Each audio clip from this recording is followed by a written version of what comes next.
listeners to the Mindful Living podcast. I'm your host, Sana.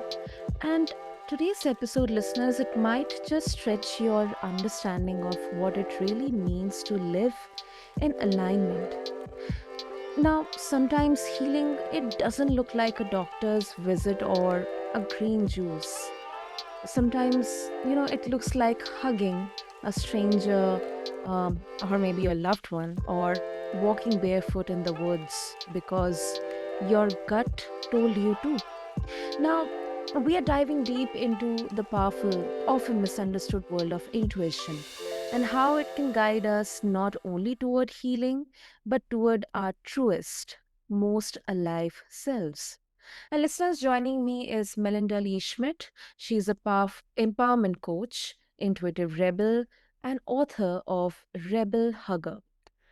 Now, after healing from MS and hugging thousands of strangers, yes, thousands, Melinda now supports divorced women in reclaiming their energy and rewriting their next chapter using a blend of intuitive wisdom, energy healing, and even animal communication. So, if you have ever doubted your gut feelings or like wondered if the path to your healthiest self could be a little more wild and a little less clinical, stick around because you are in for a ride. So, Melinda, welcome to the show, and I'm really, really excited and honored to be here with you. Thank you so much, Sana. I feel the same. Beautiful, beautiful. Melinda, so before exploring your journey, Mhm. let's talk about, intuition. So you say that it's like a compass that can guide us to healing. But what does listening to your intuition it really mean in the body? Like, is it like a feeling, like a flow, or a thought? So I think it's different for everybody, but for me personally, I'm very body centered.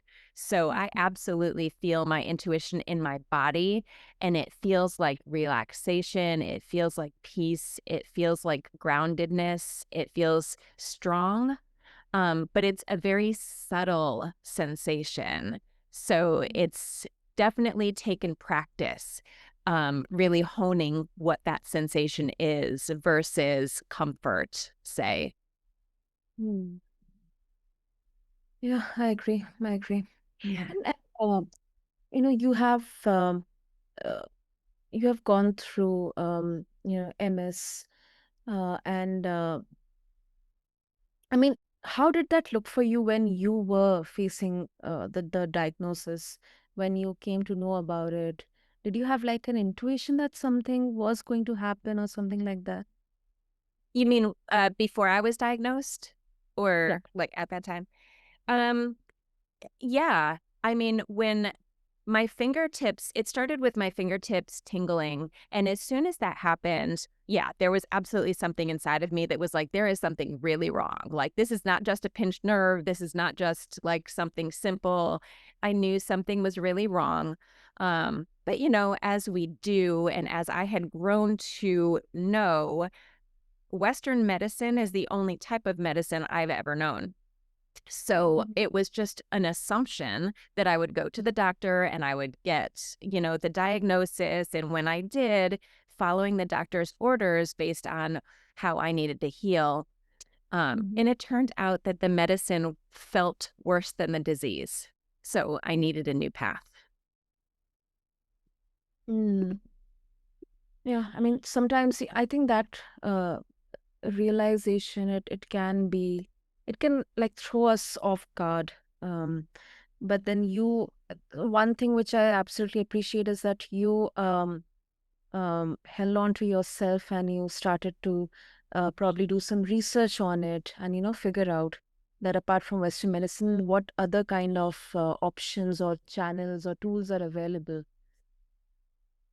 Yeah. So it was really interesting because it didn't happen so gradually. You know, I didn't start doing the research. I leaned into not only my intuition, but also in the trust that the universe has my back. So Mm. when I had this moment of realization that like the Western medicine wasn't working for me, I knew I had a different path. I just didn't know what that path looked like. And it was within the next week, I met someone who had healed her MS with diet. And so she gave me the name of her nutritionist, and the nutritionist was able to guide me out of the diagnosis through nutrition and through homeopathic remedies.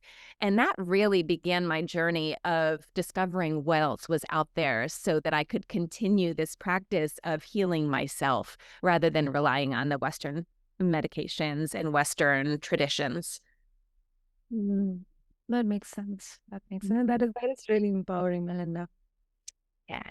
Oh, and of course, this is something I would love to know. I mean, you have literally hugged thousands of strangers, and in today's world, this may sound like a little, um, I don't know, out of the world for many of the people. And others might, say that it's uncomfortably vulnerable.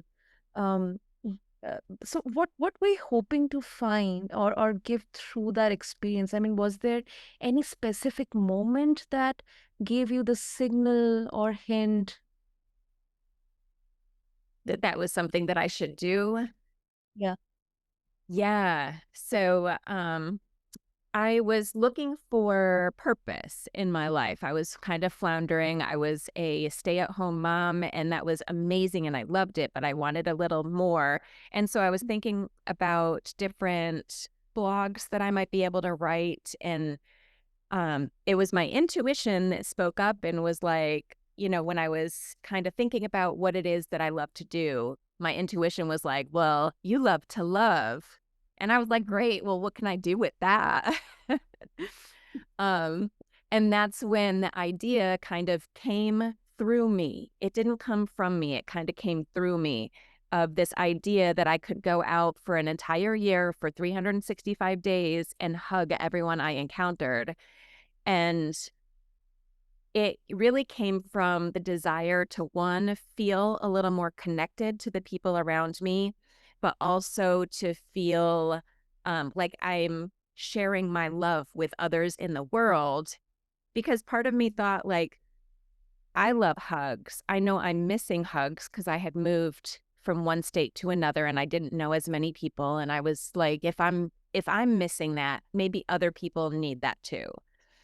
And so it was really born out of a desire to make other people feel good and share my love with them.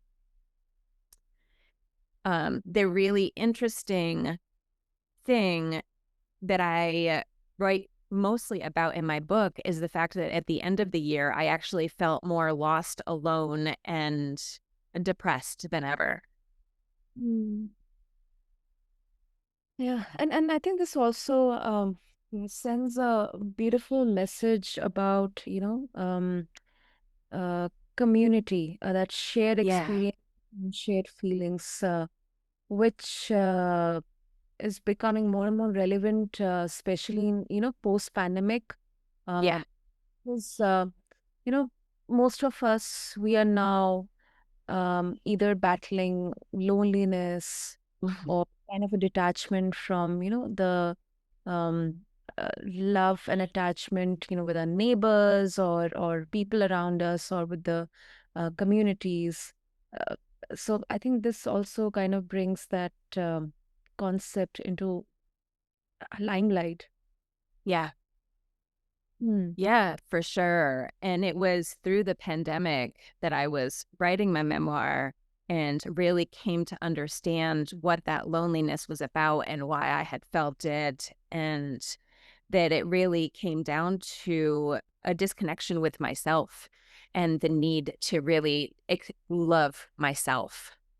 Mm, definitely. And Melinda, since you mentioned about it, I mean, you have been through divorce Mhm. during the then you rebuilt it from the scratch, your life from the scratch, and now you coach others.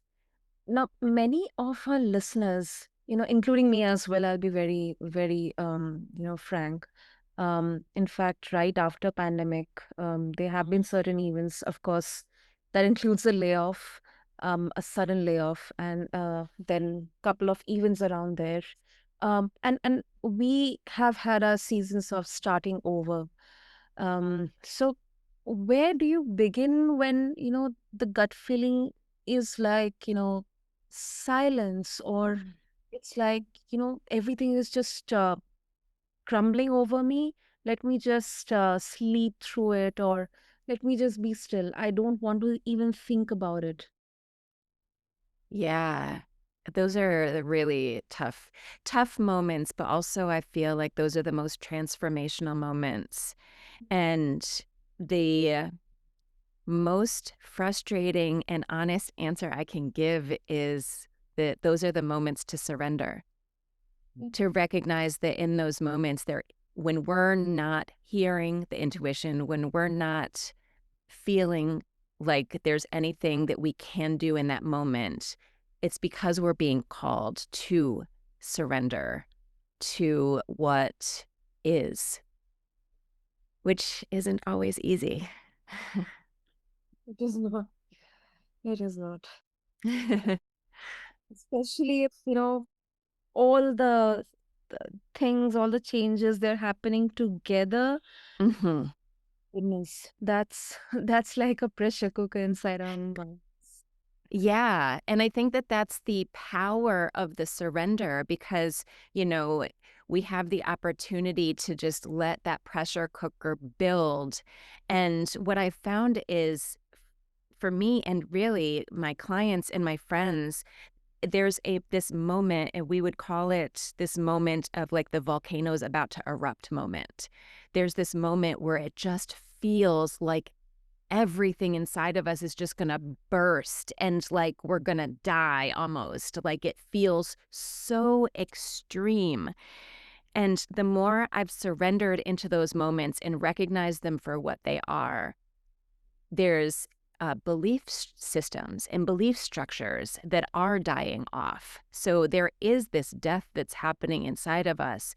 But when we can surrender to those moments and know that we're being held by the universe and we're constantly being guided, then when we come out the other side, we come out wiser and stronger and more aligned with who we came here to be. I agree. I agree. Mm. Um, and of course, there are discussions and conversations. In fact, I have had many on intuition Mhm. over intellect, and this is something for the fact that even AI can't also replicate.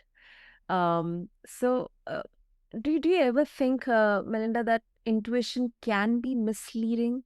Like, especially when we are in a heightened emotional state, like grief or illness, or maybe from any heartbreak or divorce. Yeah. So it's so nuanced that there's not a really easy and simple answer to that. But Mhm. what I will say is that I don't know that our intuition ever leads us. I know our intuition never leads us astray. It's whether or not we can discern if it's our intuition or if it's our story that we're listening to. And so when I am in my coaching practice, if I know that my client is in a state of distress, I often lead them to practices that allow them to discover their intuition through what I call baby steps. So I might invite them to just notice how they feel when they eat their favorite food, or notice how they feel when they are out for a walk in nature, and to recognize those small moments because intuition is going to feel more closely to that feeling than it will to a feeling of, oh, I have to, like if there's a hurried, strong response, that's typically not intuition. Mm. So it's like it takes time. It is not immediate. It's not reactive. Right. Hmm. Yeah. Makes sense. Yeah, this is also one of my favorite part of understanding intuition. Now, you mentioned animal communication and nature-based rules, and for the fact that I've also learned, especially with horses.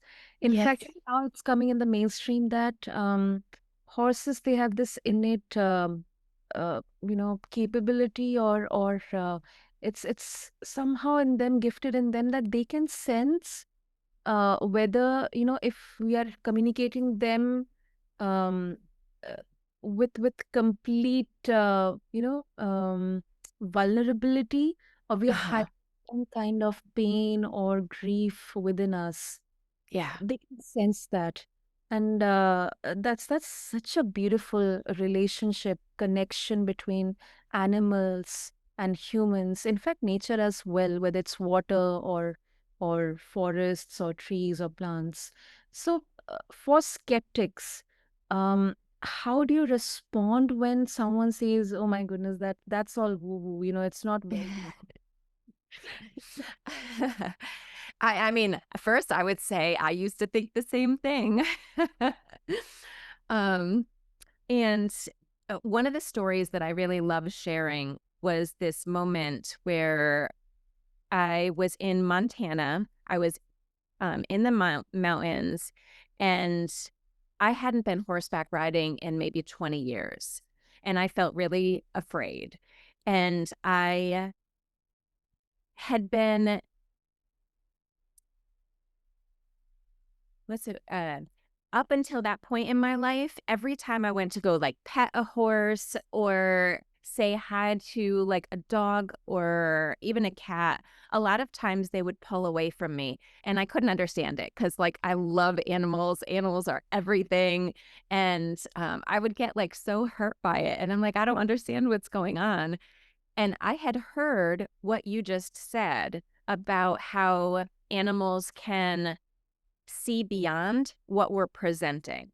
So they can see the truth that's within us that we may be trying to hide from them.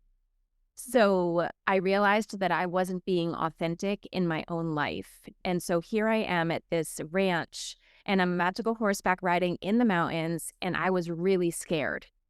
And I decided to put into practice being my more of an authentic me. And I walked up to my horse and I said, listen, I'm really scared. I haven't ridden a horse in a really long time. I haven't been trail riding up through the mountains like this. I'm really scared, but I'm also excited. And I want to trust you, and I'm going to ask you to trust me too. And so I was just very authentic with my horse, and she guided and she did everything I asked her to do with no question. And we got to this moment where we're at the top of the mountain and we're on this very narrow trail and there's a drop to the right of me. And there's a log that was going across the trail that all of the other horses were just kind of jumping over. And so I get up to the log with my horse and she's hesitant, like she didn't want to jump over it. And I'm sitting there and I'm terrified because our only option is to go around the log at the side where the steep drop was. And when I say that there was like no room to get around that, like maybe one hoof could have like been on the side of that log. It was terrifying. And the other side was the face of the mountain. So there was literally no way to go around on the left side. And she kept pulling like she wanted to go around the log instead of over the log. And I was like, you know what? My voice was like shaking, like it still is now, just reliving it. And I was like, you know what? I'm terrified, but I told you that I would trust you and you've been trusting me. So I will follow you. And so she went around the log and we made it safely. And it was just the most like empowering, connecting, just validating moment. Yeah, that is so it's like miraculous. It's like, God sent Yeah. kind of, savior moment. Yeah. Yeah. And I would argue that that was really the beginning of a return to myself and a return to my most authentic nature. Wow, wow. That's absolutely out of the world. Yeah, I think uh, we I mean, these are the times when we kind of uh, not anymore appreciate the goodness that is there in the world, but at Yeah. least, animals, they still remind us of the human elements, which is surprising actually. Right? Yeah. Oh, and of course, Melinda, before we wrap up this conversation around intuition, if anyone who is listening to this episode, whether they are navigating illness or heartbreak, or they are just wondering that um, is there more to life than this? If they would like to connect with you, what would be the best way? The best way would be through my website, which is melindaleeschmidt.com. Wonderful. I'll make sure to have the link and all the details in the show notes. And Thank you. I believe this conversation, it has been a part gentle nudge and a kind of, a soul wake up call as well. Whether it's through mindfulness or through trusting our own intuition, or even trusting our lovely animal friends intuition. I think it to remember that our body, our soul are knowing. It's they are all whispering. So thank you so much, Melinda, for reminding us, and for your beautiful insights, for sharing a few moments from your journey. And thank you, this has been beautiful. Thank you so much, Sana. This was an amazing interview. I appreciate you. Lovely. And yeah, Melinda, your book, Rebel Yes. Hugger, if our listeners, they would like to check it out, what would be the best way? I just missed it. Yeah. Yeah, so it's on my website, but also it can be found on Amazon, Rebel Hugger, and it does detail more of the journey of becoming my most authentic self. Beautiful. I'll make sure to mention that as well. And to all the listeners out there, whether you are navigating illness, heartbreak, or the toughest moments of your life, maybe this episode is your sign to tune inwards, to trust what doesn't always make sense on paper or on your laptop or on your phone. Until next time, this is your host Sana, and this is Mindful Living, where healing is real, messy, and yours to define. Thank you. Thank you so much.